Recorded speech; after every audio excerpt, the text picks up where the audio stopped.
Rebirth from the Knifepoint Horror Collection by Soren Narnia. Narrated by Jason Hill.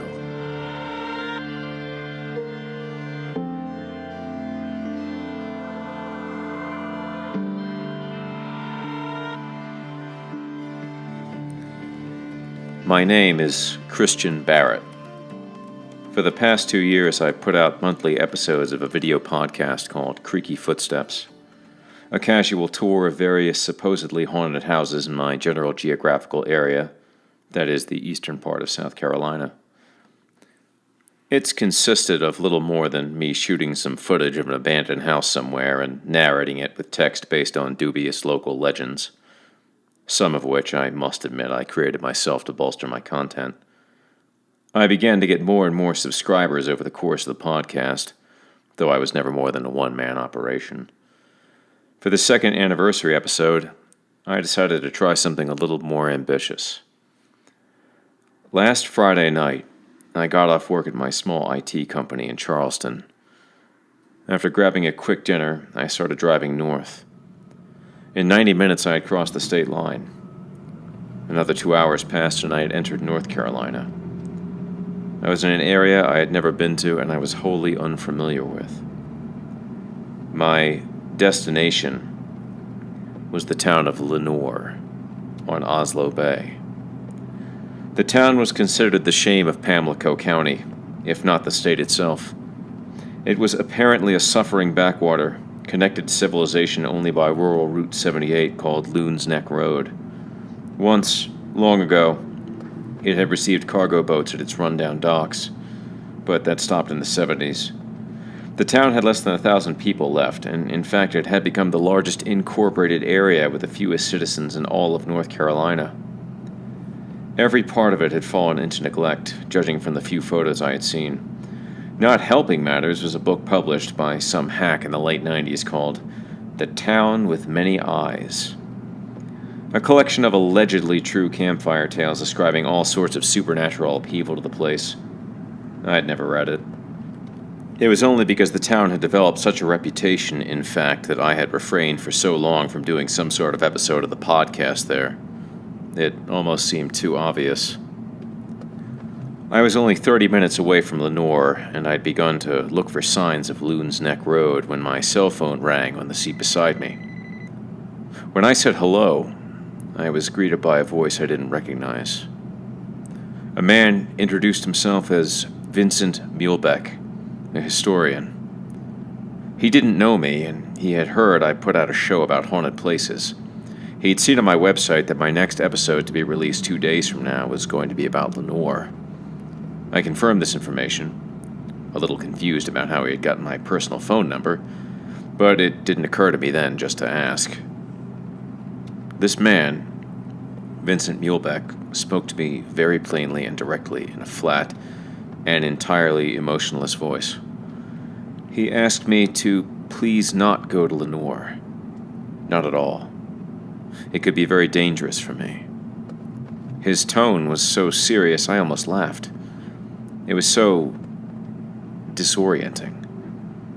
When I asked him what he meant, he said he wasn't at liberty to explain, but he had no stake in what happened to me beyond wanting to simply warn me or anyone with me that something was going on in Lenoir that was a threat to anyone inside the town. I was at a total loss. I told him I was in fact headed there at that moment, and there was a long silence on the line. When this man spoke again, he reaffirmed to me that this was a terrible mistake, that my life might be at risk. I asked him to back up and explain from the beginning how he had come to call me, but suddenly the line went dead. He had hung up. I lowered the phone from my ear and focused on the long, dark road ahead of me, trying to replay this brief conversation in my head while navigating by the light of my high beams.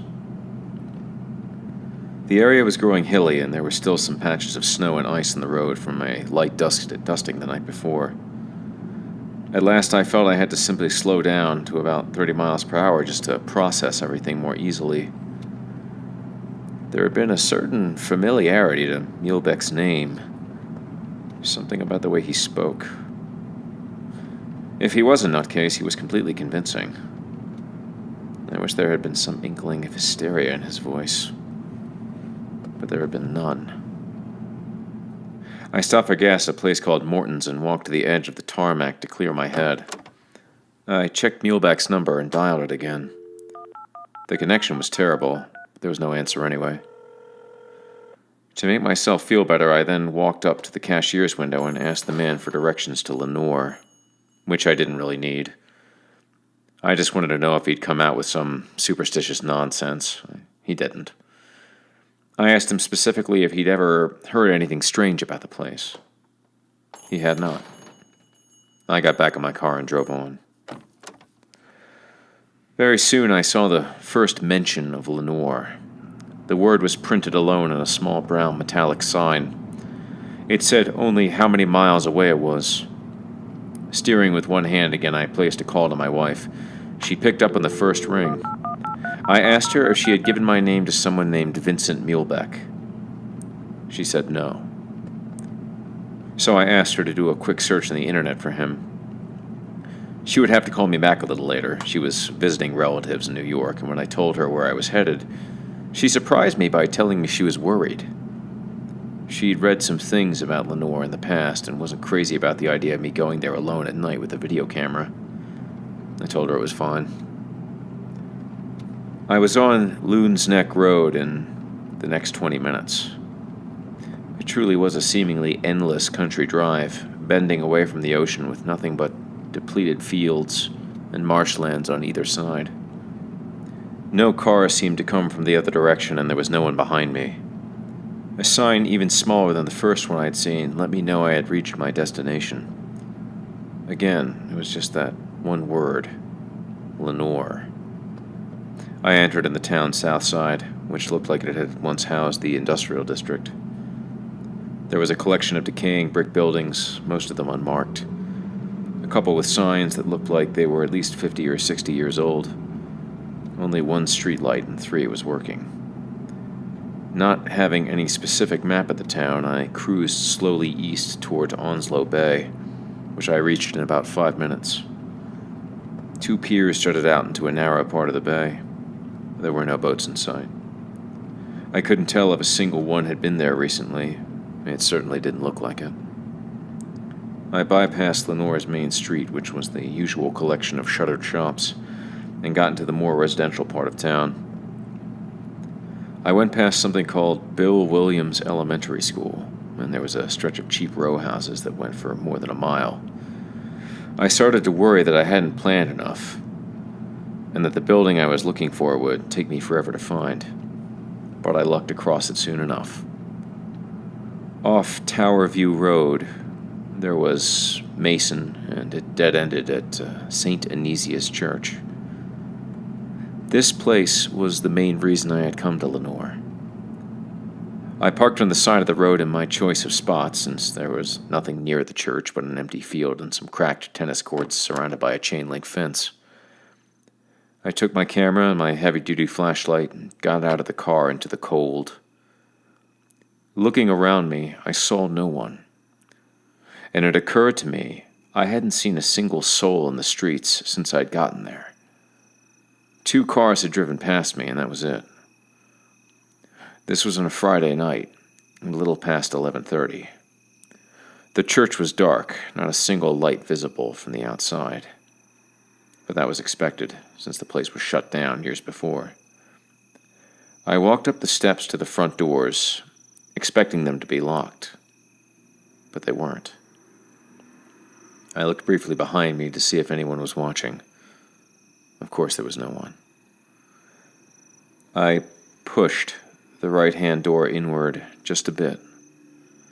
It was incredibly heavy, but it opened with no problem. I decided to go all the way in and close it behind me, turning my flashlight on since there was no electricity. There I was, inside St. Anesius Church, which had made Lenoir briefly famous in 2004. Instead of tearing it down, they'd merely stopped using it. But apparently the building was going to remain at the end of this little road, well, forever.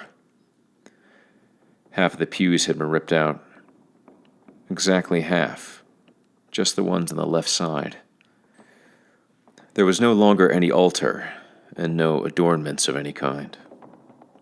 The stained glass windows were intact, but there wasn't much else to signify that services had once been performed there. There was a tiny bit of light after all, and seeing it nearly sent me back out into the cold with the shock of spotting it. On the filthy floor, in the center of the church, was a single candle, sitting on what looked like a dinner plate. The candle was thick and had once been fairly tall, but it was wearing down to almost nothing. There was so much burned wax surrounding it that it might have been burning there for a day or more. Someone had been here very, very recently. I shone the beam of the flashlight all around, now paranoid that I was being watched. But it really seemed that I was totally alone. I would have normally set my video camera up on its tripod now and shot some video, especially since I had never expected this lucky break of getting inside the church. But I felt I wanted to be out of there fast. So I quickly just got some handheld shots of the interior for the purpose of overdubbing the narration later. Here I would say, right here, the 6 children were found in 2004. None of them yet harmed, but dragged and then literally taped down to the floor between the 2 aisles of pews. Taped down clumsily with electrical tape, so they wouldn't be able to move if they awoke. On each of their palms, someone had painted the symbol of an eye, divided into a clear gap between the 2 halves. Inside that gap was a 6-pointed star. In the back of the church, Father Pat Tarkenton was found, stabbed to death. Parked outside had been the van that had been driven by the woman who'd abducted the children 6 hours before from a nearby playground. This was the culminating incident in a chain of recent cult practices that had brought such a sinister aura to Lenoir that would stick forever. It was said that there was not 1 but 2 cults working in the town, leaving drawings on the sides of buildings that showed an eye split down the middle. Vandalism had occurred, assaults, arrests, yet absolutely no one ever admitted involvement with any cult until 2004. The woman who'd abducted the children had apparently agreed to cooperate with the authorities, but 2 days after her arrest, she'd been found in her cell, dead of a heart attack at age 26. Far stranger still was the fate of the children who had been taken and branded with the black ink. They were all dead by 2009. All of them of various causes.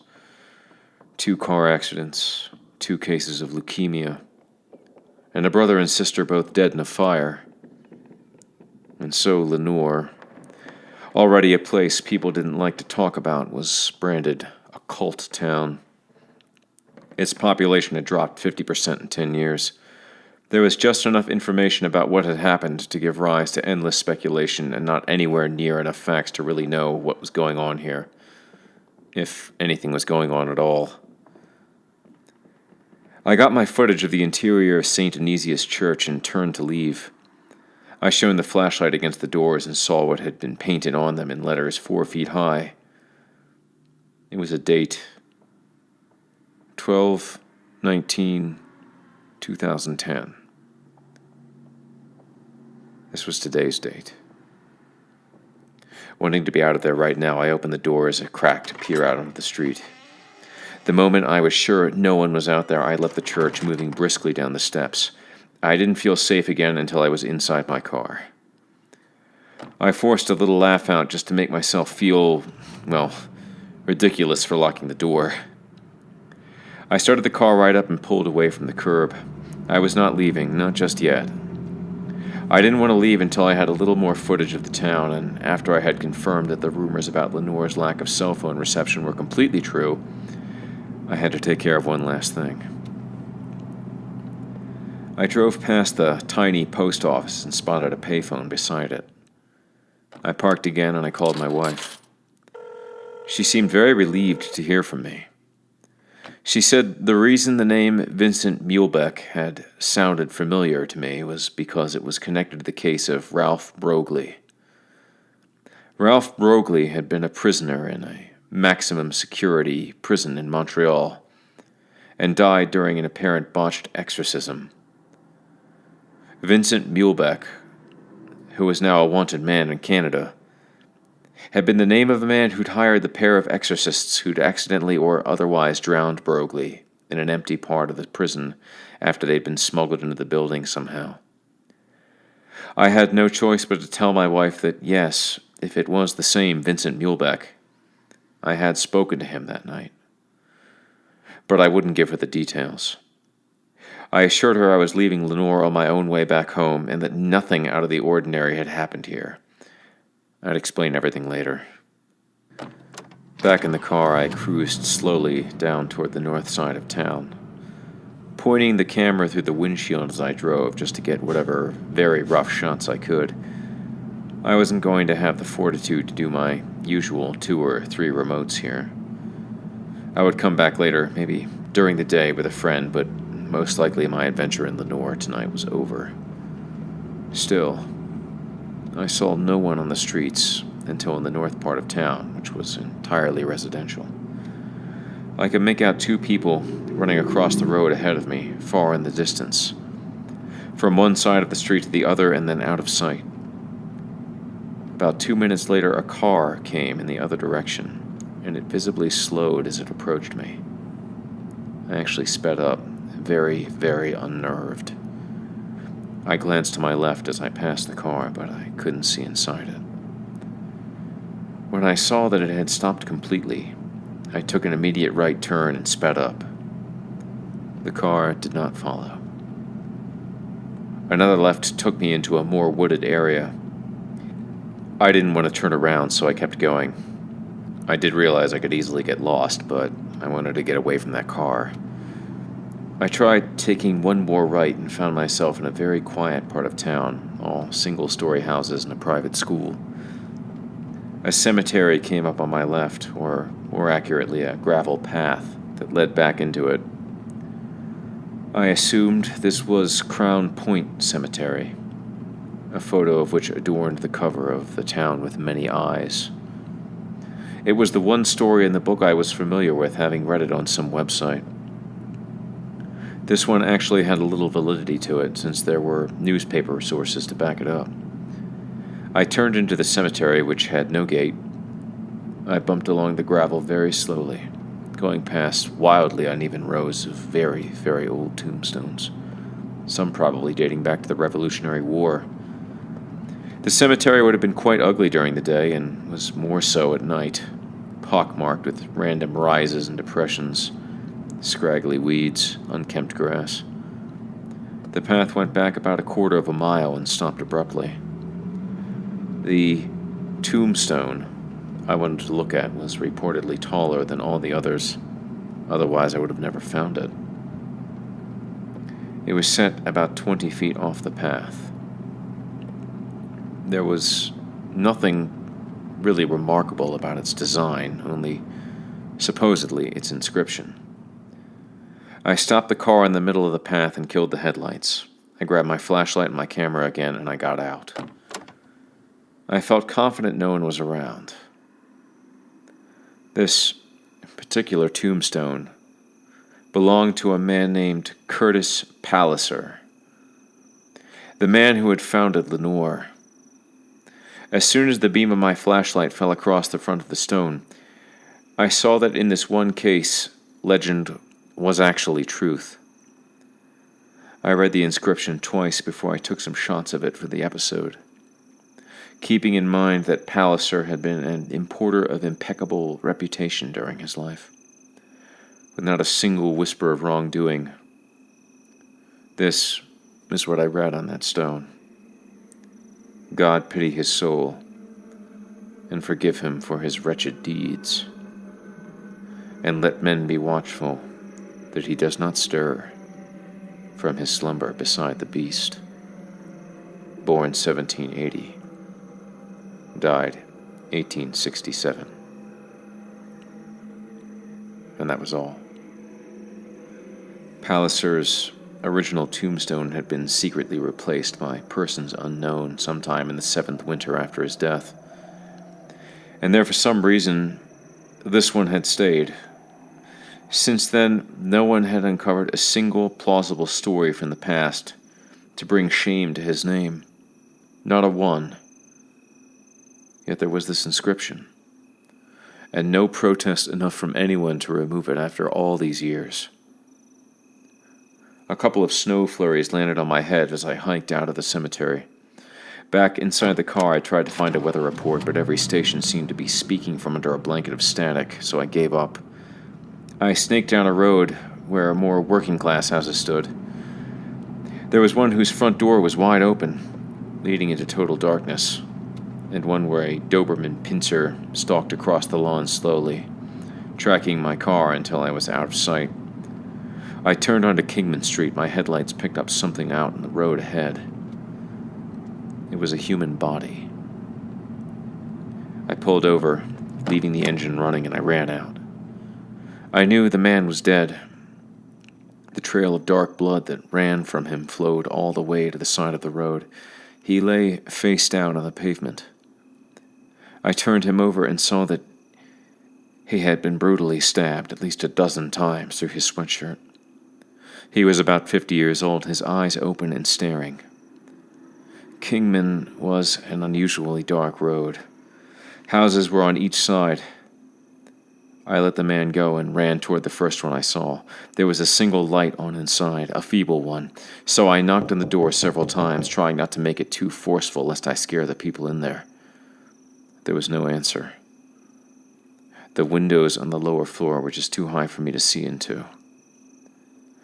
I left the house and ran across the driveway to the next one. There didn't seem to be much life in that one either, but I had to try. Again, there was no answer to my constant knocking. The fact that there were 2 cars in the driveway told me that there must be someone home, so I moved to my left and raised myself onto my toes to see into the living room. What I saw there sent me around to the back of the house in a frantic attempt to find some way in. I climbed over a short chain-link fence and crossed a small back lawn to a large porch where a grill sat uncovered. The back door was ajar. Without thinking, I went right in. I found myself in the kitchen of this house. There were lights on in here. I saw dishes in the sink. Beyond that was the living room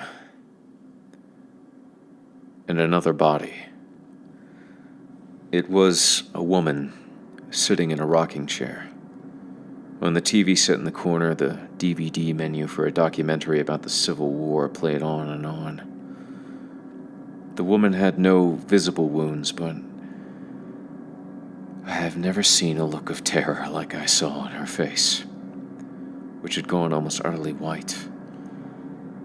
Her hair was cocked at a strange angle, strands of it thankfully obscuring her eyes. I didn't know how long she had been dead. There was something on the wall behind the television, something scrawled there, what looked like black paint. From a distance, it might have passed for an accidental blotch, but looking a little closer, it was obvious that I was looking at a crude drawing of a dead tree.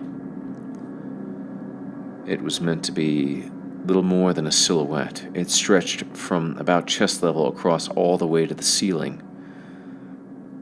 That was it, nothing more. I looked for a phone there only briefly. When I didn't see one in the living room or the kitchen, I ran out the back door again, frightened of spending a single moment more in that house. But outside was no better, for the feeling of being watched was completely constant now. I ran through the backyard and climbed over the rear section of the chain-link fence onto the next property. There were more lights on in that house in front of me than any other I had seen. I tore across the backyard, nearly snapping my foot when it came to rest on the edge of a rabbit hole. There was no back porch, just a back door. I turned the knob before even knocking, and the door was open, just like the house across the way. The kitchen was the first room upon entry. Everything seemed very neat and clean. I called out for someone, but there was no answer. The contents of the living room suggested someone here was moving in or out soon. Lots of things in crates and boxes. The television set was dark. I called out again. No answer. The sense that something was horribly wrong here as well sunk into me quickly. Almost a physical sensation in my chest, in my lungs. Things inside were locking up. I went to the staircase in the corner of the room. It was unlit. Somehow I found the courage to start up the stairs, but I couldn't bring myself to call out any longer. It scared me too much to make any sound at all. Even my quiet footsteps on the stairs as I climbed was too much. I stopped when I saw a very small streak of paint. Black paint. It had smudged a corner of the wall at the staircase's blind turn. Sensing how dark it was up there, I turned on my flashlight. And then I just stood on the third step with my back to the wall, trying to control my breathing.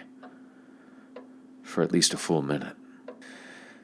There was no way I could go up the rest of those stairs, but it was at about that point that I became someone different, someone almost unrecognizable to myself.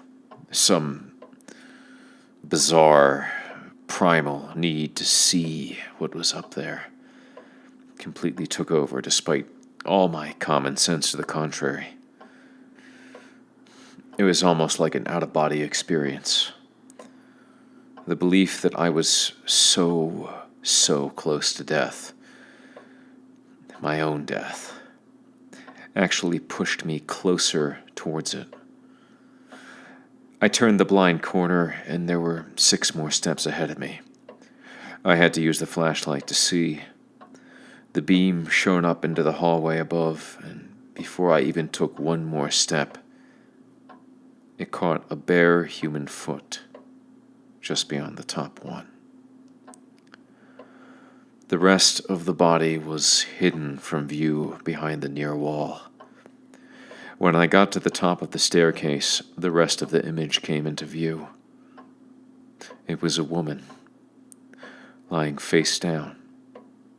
She had been moving toward the bathroom at the end of the hall when she had fallen from her wounds, or maybe been pinned down while they were inflicted. I turned the flashlight to my left toward the bedroom she'd obviously come from. The door was open. I walked toward it. It was pitch black in there. I no longer cared or even minded. My reality had become so nightmarish that I was treating it all like a nightmare, something unreal. I crossed the threshold into the room. This time the killer, or killers, had painted the tree above the headboard of the bed. There had been a terrible struggle here. A lamp had been knocked over. The sheets were completely off the bed. The headboard itself had been dislodged and broken. In the end, the man inside the bedroom had been overwhelmed. He was in one corner of the room below an open window. There was more black paint there. The date had once again been written in rapid, almost illegible slashes. Through the window, I could see the upper windows of the house beside this one. All this was obscured by a foul odor of something burning or having been burned. It was the strongest near the corner where the body lay. I trained the flashlight there again. Longer this time, and I moved closer. What I beheld was an impossibility.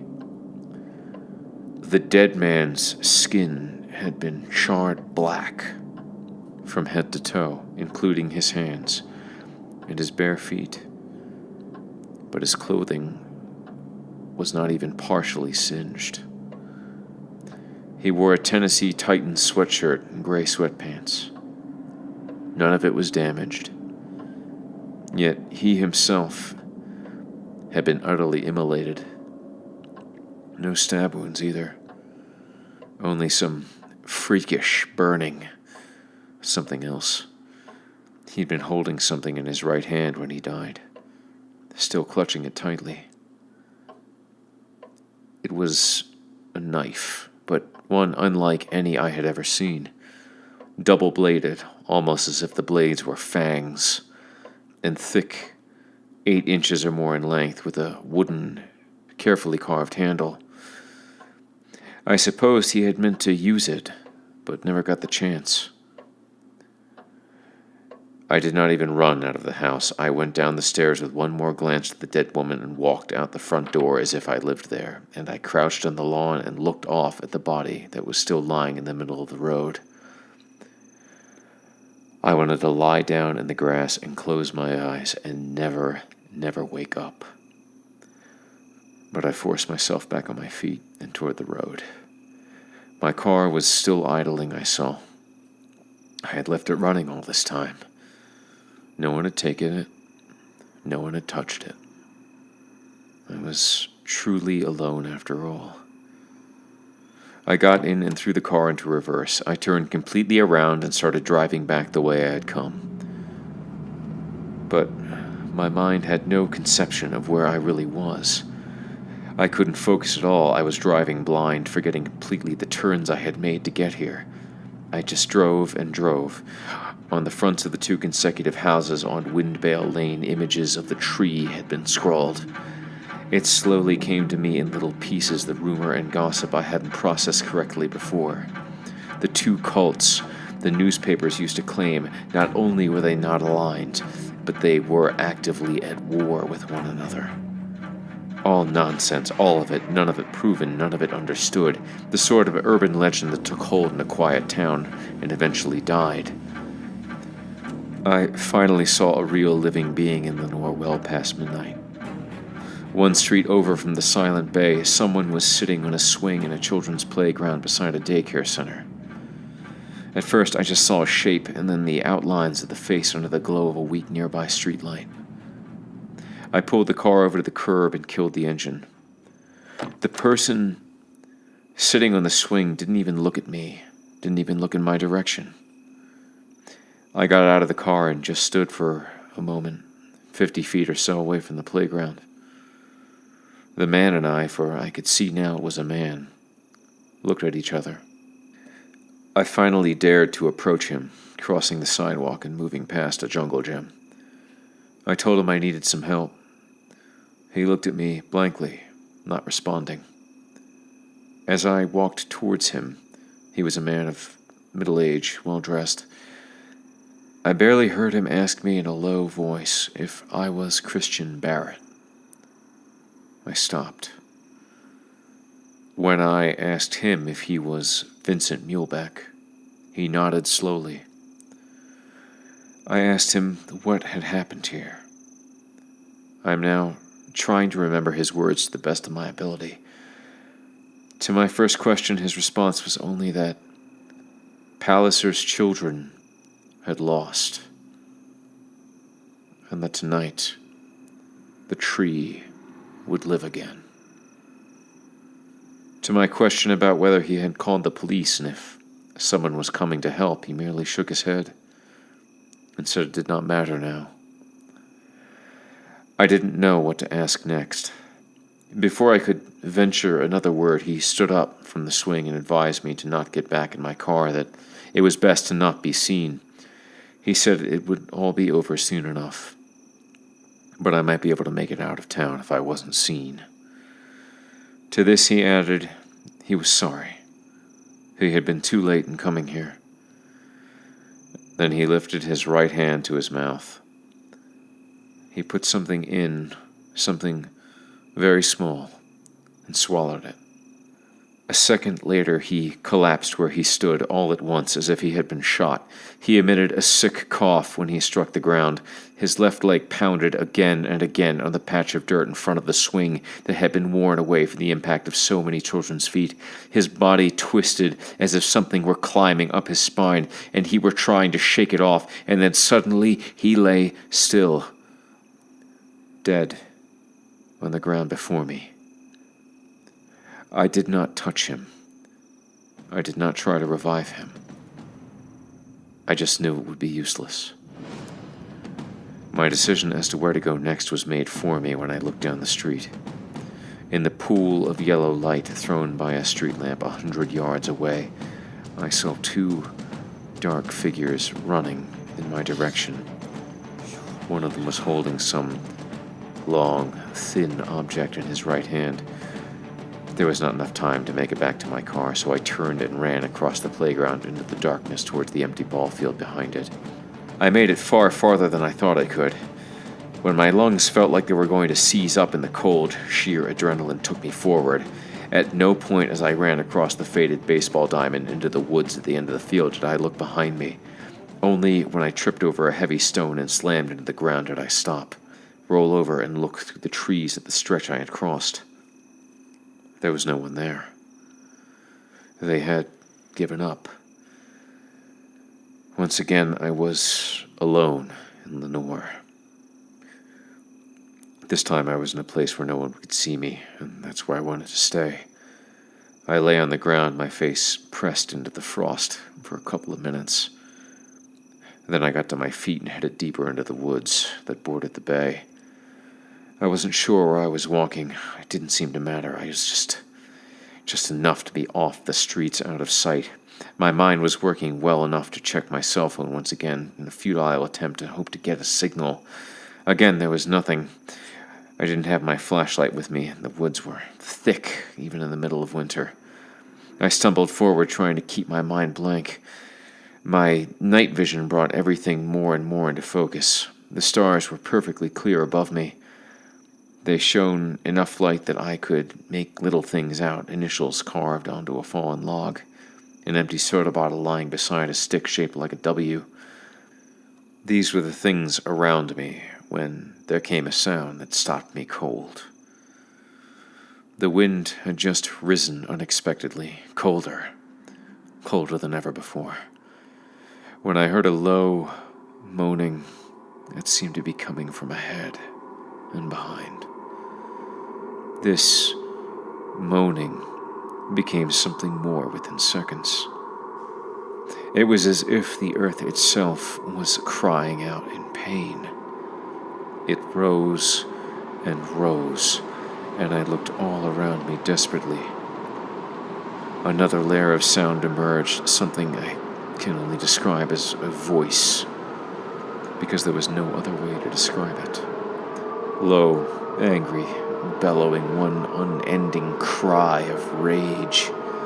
It got so loud I put my hands over my ears and I cried out. Maybe 200 feet before me, a giant, shrieking mass of darkness was rising toward the sky. Something that was growing rapidly, reaching upwards, dwarfing everything around it.